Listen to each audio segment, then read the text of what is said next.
Hello everyone, welcome to another Introverted Indies interview. I'm Lucy A. McLaren, one of the hosts of Introverted Indies, and alongside my co-host Lydia Baker, we interview indie authors about their books because we know as indie authors and as introverts how difficult it can be getting the word out about your book. So we've been really enjoying speaking to our fellow indie authors. Today I'm joined by Russell Carroll. Hi Russell. Hey, how are you? I'm good, thank you. How are you? I'm doing great. Thanks for having me on. Of course, I'm really excited to talk about your books. So, as a first question, then, can you tell us a little bit about yourself? Sure, I am a published author here in Northern California, US. Published my first book, Relentless Blades, in 2024, October. I also work full time for the state here in California. Married, I have 2 dogs, 2 birds, 3 lizards. Hence the title Dog Walking Author and Right. kind of mini zoologist over here. So people who follow me will see a menagerie of animals. So big animal lover. Yeah, you have got a full house. Yes, for sure. And they may fly around. Pico may fly around at some point and join us again. Sounds good. He is more than welcome. So we're going to talk about your series, your fantasy series, Prophecies of Zarune. So you mentioned the first book, Relentless Blades. Do you want to tell us a bit about that? Is fantasy? Would you put it in any subgenre of fantasy, or? Yes, although I admit the subgenres, when you start getting too deep, they confuse me. I'll just be the first to admit, they really confuse me. So sometimes I like to say my series is epic, dark, sword and sorcery, fantasy, and I think classic high fantasy that's D&D inspired. So I think that starts to cover everything, but yeah, when you get into all those subgenres, I start to get a little confused between the subtle differences between dark and grim dark, or Right. noble bright versus grim dark. They kind of confuse me. I'm kind of old school, so I come from like when fantasy was just fantasy. It was like you had Tolkien, and then you had the sword and sorcery like Conan, and then you went into the 80s and 90s for me. So then it was like Dragonlance and Terry Brooks, and it was just fantasy. They didn't have all these subgenres. I kind of write whatever's fun for me, and I let other people figure out all the different subgenres. Fair enough, I totally get. There's so many now. Yeah, it can be really hard to know where to slot your book. So Relentless Blade. So we'll call it an epic fantasy then. So tell us about the book and the series itself. Okay, so Relentless Blades is book 1. I have book 2 is out now as well, Ashbound Oaths. And I'm excited. I just settled on the name about a week ago for book 3 in the trilogy, which is going to be Bloodforged Dawn. That one will be coming out hopefully in October, November, if everything lines up. It's with the editor right now. I'm working with the cover artist on that one right now. So if everything lines up, that'll be a fall release. So I'm really excited to wrap the trilogy up. But to go back to the beginning, Relentless Blades, book 1, is based and centered around D&D characters that I played with my friends years and years ago, like 40-ish years ago when we were teenagers back in the 80s. And so the 2 main characters of the book, Grimlock and Vigilantin, are based on my and my best friends' D&D characters. And I thought about writing these books for decades. And they were always with me, these characters. And me and my friend, whenever we chat, we will, invariably will bring up the characters and talk about a campaign. Oh, remember when this happened? Remember? And so it was always with me. And I always wanted to write the books. And finally, about 5 years ago, about 2022, almost 5 years ago, 2021, 2022, I sat down and wrote Relentless Blades, which is about these 2 characters. They're both kind of outcasts, misfits in different ways. Grimlock is a half-scrawn ranger, which in my world, scrawns are like blue-skinned orcs. They're like a Klingon mixed with an orc is kind of the way I would describe scrawns. But he's a half-breed, so he's struggling. He doesn't know where he fits in. And then Vigilantin was a disgraced knight, knight of Voladon, which is the central kingdom.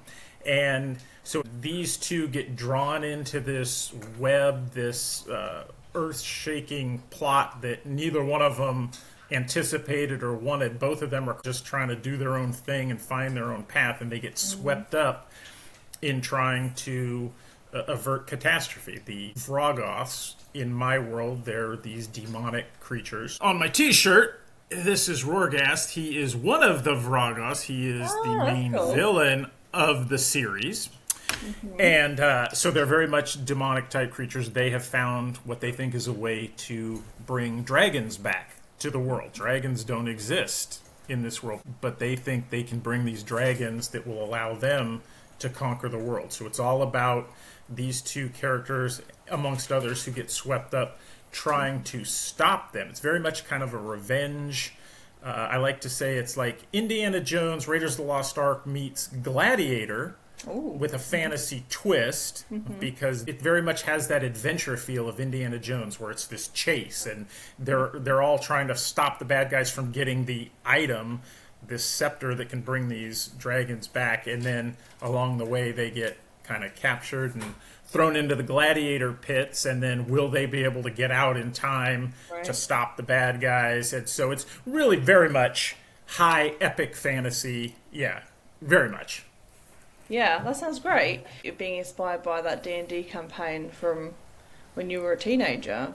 Have you included any kind of Easter eggs? I have tons of Easter eggs in both books and in book 3. They're not so much from our campaigns, because I really didn't base any of the books on our actual campaigns. The characters, yes. Yeah. But the campaign, no. This is all original story. But I love movies, big 80s and 90s fantasy, sci-fi, action guys. So when you read my books, be on the lookout. There are all kinds of Easter egg references to Star Wars, Gladiator, Transformers, Predator, Aliens, Tombstone even. I mean, there's references, little lines here and there, or something that someone will read and go, oh, wait a minute, they said that in this, or they did that, so I love sprinkling those kind of Easter eggs.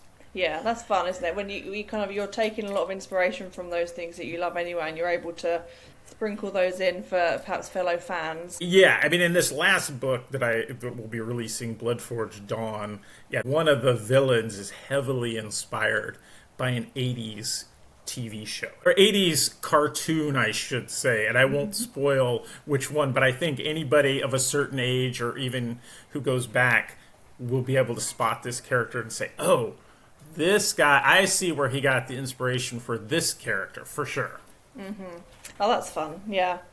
So you said this had been in your head for decades, but you started writing it in 2021. So I'm interested to know what was what made you start writing it? If I could give you the exact answer, I would be a billionaire. You could take it and you could pass it on and you could become a millionaire. Honestly, it's one of those things I can't explain exactly, and I wish I could. I liken it to the people who maybe sometimes are trying to lose weight, for example, and they try different diets, and they try for years, and they try this diet and that diet, and nothing works, and then suddenly, one day, it just kicks in, and they just do it. It's kind of like this, because I sat down, every 6 or 8 months or a year over these decades, and I'd write a chapter, write a few pages, and then just, put it to the side and give up. And then, for some reason, this particular time, I sat down and something clicked in my head and said, no, you're not going to stop. And one thing I can attribute it to, I guess, is I finally took the time to do the world building. Right. And to go back a little bit, I had entered a contest in 2004 for Wizards of the Coast. They're the makers of Dungeons & Dragons, or they had taken it over from TSR at the time. But anyway, they were the owners, and they had a contest for their Eberron campaign setting, where they said, hey, could prospective writers give us your writing sample, your synopsis, and all this stuff, and they gave parameters of what they were looking for, and the winner would get a contract to write, I think it would be the second book in this series they were going to release to tie into their campaign. So I did that. I didn't win, But I came in the top, whatever they considered the top tier finalists of the competition. So I got a lot of feedback directly from the editor, specifically on my synopsis, what worked, why they didn't quite pick it. That was 2004. So for almost 20 years, I had this full synopsis and everything ready to go. And so I'd have my wife, friends, why don't you just write that? And I would say, because I can't use their world. Everything I did was based in their proprietary world. I can't use it. And I don't have any excuse other than to say laziness, life getting in the way, family, job, whatever. And I just didn't feel up to the task of building a world of my own that I could use the story. And so that is the only thing I can really attribute, is that I finally sat down and spent almost 6 weeks. It was all of October, part of November of 2021 or 2022, and I sat down and I just wrote what I call like my world Bible. It was like a 50-page synopsis of 6,000 years of history and the major kingdoms and the major races and all the basics of the magic systems, and just wrote that all out, some of the different monsters and creatures that inhabit the world. And once I had that fleshed out, then I was able to say, okay, now I can plug this story in, and now I see where this story that I had the synopsis before works and fits. Right. So you took that world that you created, very thorough and in-depth by the sounds of it, and you used the synopsis that you had written for the D&D world and kind of meshed the two together. Exactly. I meshed them and added, now that I could say, oh, well, I can't use this empire because that belongs to D&D, but I have this empire that I can now plug in, and it's not seamless, but at least I knew where I needed to make some changes, but it's like, okay, this works. Now I can fit it all together. Yeah, maybe it's just like, right place, right time, things just clicked, you writing your world, and that gave you that setting, and that got the ball rolling. That's all. I wish I could say there was some great epiphany that I had, or some voice came to me and said, no. But it clearly worked though, because you've written Relentless Blades, and then you've written the whole trilogy within a few years, essentially. Yes. Yeah, because I'm a plotter, big plotter. So once I had the synopsis for book one, as I finished that and I was getting ready to, send that to the editor, then for books 2 and 3, I plotted out that entire arc for both books. And so I had a, 6 or 8 page high level of the next 2 books. So then it was, I'm not going to say easy, but it was easier to get into the story because I knew where it was going. I do listen to the characters, so I let them tell me their story, but I also try to make sure it kind of fits in what I have plotted out. Yeah, don't let them go too off the path. Yes, they can go off the path as they're journeying, but I still want them to get to this same endpoint. So You don't have to take the straight line that I mapped for you. I'll let you meander around, but I still want you to end up here. Right. Yes, exactly. I think that's a fun writing experience. It is. No, I don't know. The synopsis, my synopsis may say they're chasing the villains and then they get captured and thrown in the arena. And then they have 3 or 4 or 5 fights in the arena and they escape. That's all my synopsis says. So I know that I want them to get captured. I know I want them to fight in the arena, whatever. But I don't know how they got captured, who they fight, do they live, who lives, who dies. I don't know any of that. I just have the high level, this is what happens. And then I do allow them to tell me, or the story tells me, how that all happens. Mm-hmm. Yeah. And how have you found it writing a trilogy? Because I'm personally currently writing the 3rd book in my series, and it's so different writing each one. So book 1 is like, set up, book 2 is the middle where you just try and keep things moving, and then the 3rd book obviously wrapping things up. So how was it for you writing each of those books? Book 2, Ashbound Oaths, was definitely the hardest for me. That middle book. For me it was because There's different conflicting advice, I guess, I've heard, right? Some people say you want each book to be able to kind of stand on its own, tell its own story within the context of the whole series. But then there's other people who's like, no, it's fine. Book 2 can totally have like a cliffhanger because it is the middle book in a series and you're going to continue it. And so ultimately that's the tact I took. Was my book 2 was like the middle book, and it definitely has a lot of loose ends. You know, there's a lot that's developed, but it ends on kind of a cliffhanger. And so I was worried, and, you know, some people will like that and some people will hate it. And so for me, that was the hardest of the books to write, is just because, like I told you, I had the whole book, 2 books plotted out, but I didn't know exactly where I was going to cut it to make book 2 and book 3 until I started writing, and I figured, well, let me keep going and going. And when book 2 got up to 118,000 words, you know, it's over 400 pages, I was like, okay, I need to start cutting this off somewhere. And there's no clean place to cut it where there's not going to be something dangling. Right. So I just went with it and said, okay, there's going to be a cliffhanger. Yeah, just had to draw the line and stop being such a big book. Yeah, exactly. It's just because for me, book 2 and 3 really can be one book if I wanted to smash them together, because the story just continues, but there had to be a cutoff point. Yeah, I'm of the mind to expect cliffhangers in series because it's just part and parcel of it being a series, right? Now it's a big overarching plot. Maybe there might be little things tied off in books 1 and 2, but ultimately book 3 is the one that's really going to wrap everything up. And so has it been satisfying for you seeing that conclusion to all of your hard work? Exactly. Now, I know I don't want to spoil my answer for one of your later questions, but, you know, the original Star Wars trilogy was a huge influence on me. So, I mean, everybody knows Empire Strikes Back has huge cliffhangers, right? You know, you get the big reveal, and then it's just huge cliffhanger. And so I kind of looked at my books, well, if Empire Strikes Back can have a cliffhanger like that, I can have a cliffhanger in my series, right? I can have that same kind of cliffhanger. And then book 3 was much easier to write because, you know, you're getting excited because you're getting towards that finale and you can tie everything up. And so, you know, book 1 is exciting because you're starting, and book 3 is exciting because you're finishing, and book 2 is kind of like fun, but you gotta struggle to kind of get through it. Yep, I get it completely, yeah.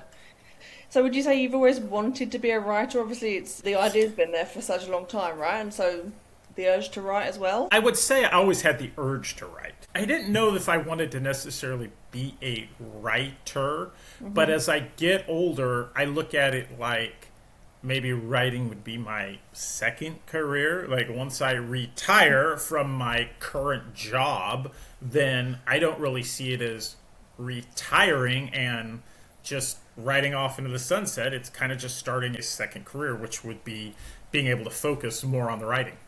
Yeah. Yeah, that would be nice, wouldn't it? Having more time to write. That's the perpetual struggle when it's, you know, not your main job. It is, and that's why, you know, I see all the writing advice online different people have. Well, you need to spend X number of days and get in the habit of writing it, you know, pick a time and write, or, you know, write every day to get in the habit. And that's great if you can do it, but I find that so many of us indies, we have so many other things going on, a regular job, full-time job, families, other responsibilities, that sometimes I don't think it's realistic to say, I'm going to sit down at 5 o'clock every day and write, or I'm going to write every day, because sometimes life doesn't really afford that when it's not your full-time job. And so for me, anyway, it's snatching that time whenever you can get that time. And if I can write 2 hours one day and nothing the next day, then that's what happens. Yeah, no, I'm the same. It's just fitting it in around life. Yeah. Sometimes that's all we can do. Yeah, it's that writing advice you see of like, oh yeah, try and write like 1,000 words a day or same time every day. It's great if you can do that, but yeah, it's just not feasible for everyone. No, it's not. And so sometimes I feel like it can be bad advice in a way, because if it makes someone feel like they want to give up, if they like, oh, I didn't hit my 1,000 today, I didn't write today, I can't be a writer. You know, I don't want anyone to give up because they feel like they're not hitting certain goals. It's such an individual journey for all of us, and we all have different things going on, different priorities, different struggles. And so Yeah. Just do what you can do that works within your life. Yeah, exactly. I fully agree with that. So what was your process like for self-publishing the series, Russell? Did you go into it with the first book like knowing what self-publishing looked like, or has it been a bit of a learning curve? Definitely a learning curve. I went in, I thought, let me try querying first. So that's why I started the book in late 2021 and didn't publish till 2024. Or maybe it was 2022, I'm forgetting. But anyway, there was a year gap in between because I went through querying and I racked up my 50 or 60 rejection responses and then a bunch of just nothing before I decided, okay, now let me try self-publishing. I've given this a go and I don't feel like spending more time querying, so let me self-publish. So it's very much been a journey. I jumped on X, I started connecting with other authors, trying to pick their brain and just observing like what are other authors doing, what seems to be working for them, and then the process of trying to hire a cover artist and trying to find an editor and all this good stuff. Very much a learning curve. And I'm still learning. I don't have the answers now. Yeah, no, same. I think that's one of the useful things about social media and having so many authors on there is that you have that opportunity to go and look at other indie authors, see what they're doing, reach out to them, even ask questions, and it's really, really helpful having that. Totally. I don't even know if I would have or could have done it if I had no resources like that. I just had to totally figure it out all on my own. I guess I probably would have eventually got it, but it is so much nicer when you have other authors who are willing to help you and give you some of their expertise and wisdom. Right, yeah, 100%. So, would you have number one piece of advice for anyone setting out on the writing journey or self-publishing journey? What do you think would be the number one thing that you've learned from your process? Enjoy the writing process because that is the most fun. Enjoy the writing, even the editing. Enjoy the journey because the promoting and the marketing, at least for me, is the absolute worst part of it. Writing is fun. Right, it can be a chore, it can be hard work, all that good stuff. I'm not taking anything away from that. But so my advice to folks is be planning your marketing and promoting your social media presence, getting your tagline, your pitch for your book, figuring out your genres, boiling down the essence of what is your book. Everyone talks about like an elevator pitch. Can you sell your book in 2 or 3 sentences? If you have 30 seconds to talk to somebody, can you get that hook?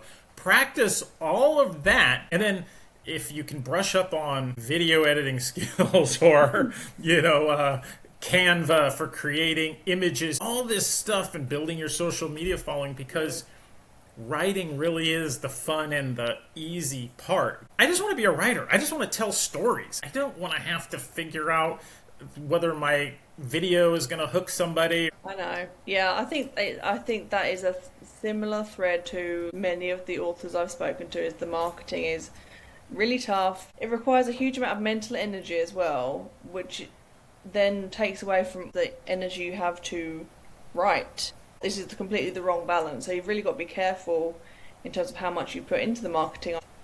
You've got to be aware of what it's taking from you and make sure that cut yourself off when you need to and put that focus on the writing, because like you say, that's the fun bit. That's the bit that we're actually here for and that we actually enjoy doing.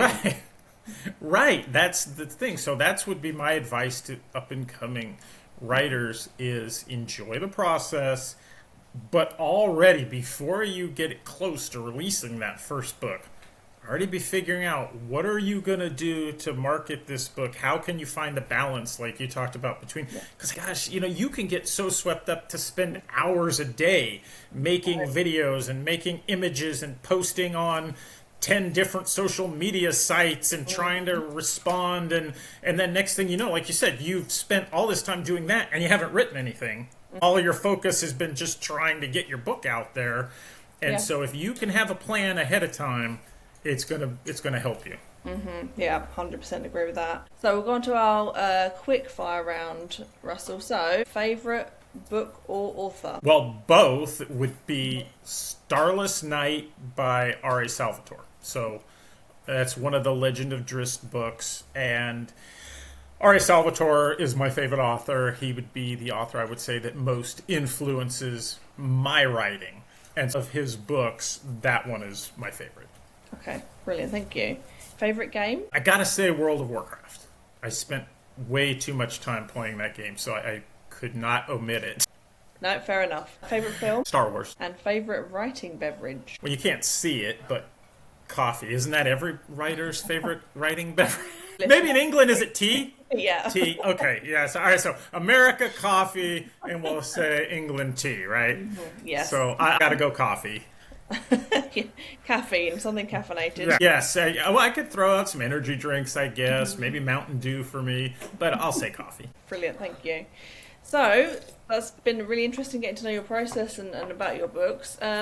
Before I do the final wrap-up question, obviously you've got your Prophecies of Zarune series coming to a conclusion. Have you got any kind of idea of what you might work on next, or is that still to be confirmed, wait until the third book's out before you think about it kind of thing? Yeah, this is a funny place I'm in because even from the first book, I already knew there would be a sequel. And obviously when I was writing Ashbound Oaths, there was the sequel.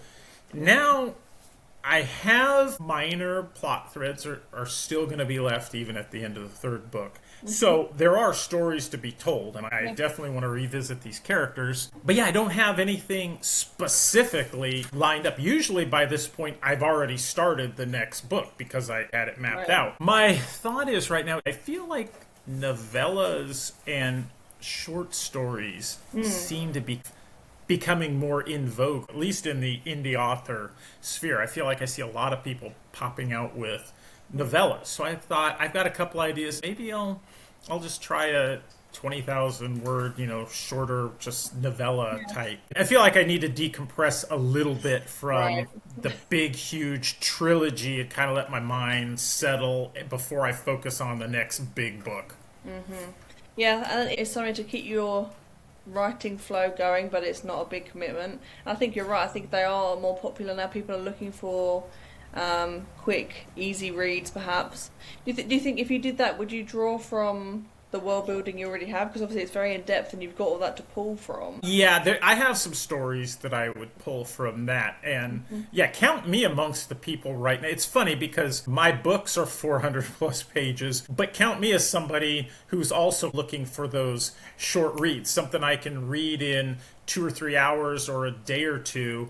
I like that, it's that dopamine rush. You could get that, you get a whole story quick. So although I'm writing these big chunky books, I'm also liking the idea of reading somebody else's book that's kind of short and complete story. It's for me it's like progress on the to be read list. Like if you can get a book that's really short and just tick that off really quickly, it's like progress. It feels like something. Right, because don't you feel like your TBR just grows and grows, especially because you want to support each other. So you see all these other indies and you buy their books, and then half the time I feel bad because my TBR is so huge that I've bought all these books and I haven't read so many of them, and I know a lot of these other authors are thinking, like, when is he going to get to my book? When is he going to read my book? And I feel bad. I'm like, it's so big. I haven't got there yet. Sorry.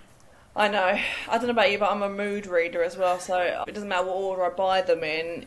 If I don't feel like reading it, I don't feel like reading it, No, that's true, right? Sometimes you might be in the mood for a thriller, or you might be in the mood for fantasy, or maybe this time it's sci-fi, and you're right. So you might have bought all these books, but it's like, oh, well, this new one just happens to be what I'm in the mood for right now. So sorry, the order doesn't always work from purchasing to when it's read, and I know it can be disappointing to some authors who are hoping you're reading it, but it's kind of the reality.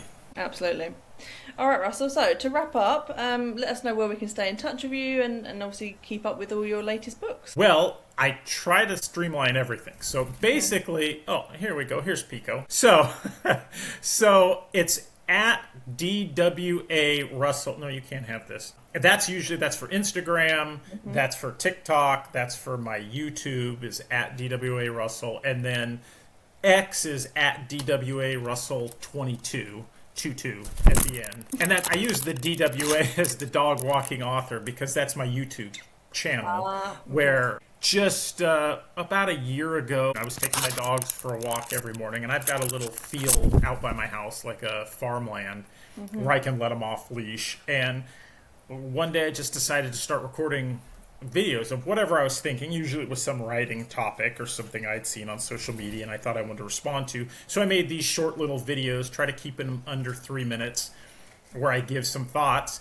And then I just started posting, and I thought, well, I might as well create a channel, a YouTube channel. And then it evolved, so now it's not just writing topics, but it's these critters. So I have all kinds of videos of the birds and the dogs, and it's expanded into pop culture if I'm, watch some show or something, and I may give my thoughts on that. So, yeah, that's where I've got this kind of the dog walking author moniker. And so I try to keep everything streamlined. So, DWA Russell. Awesome. Thank you so much. Well, it's been a pleasure talking to you and getting to know about all your books. I am going to be checking out the series as I love D&D myself. So they sound great to me. Thank you so much for joining us in Introverted Indies, and I will see you next time, everyone. Thank you. Bye-bye. Thank you.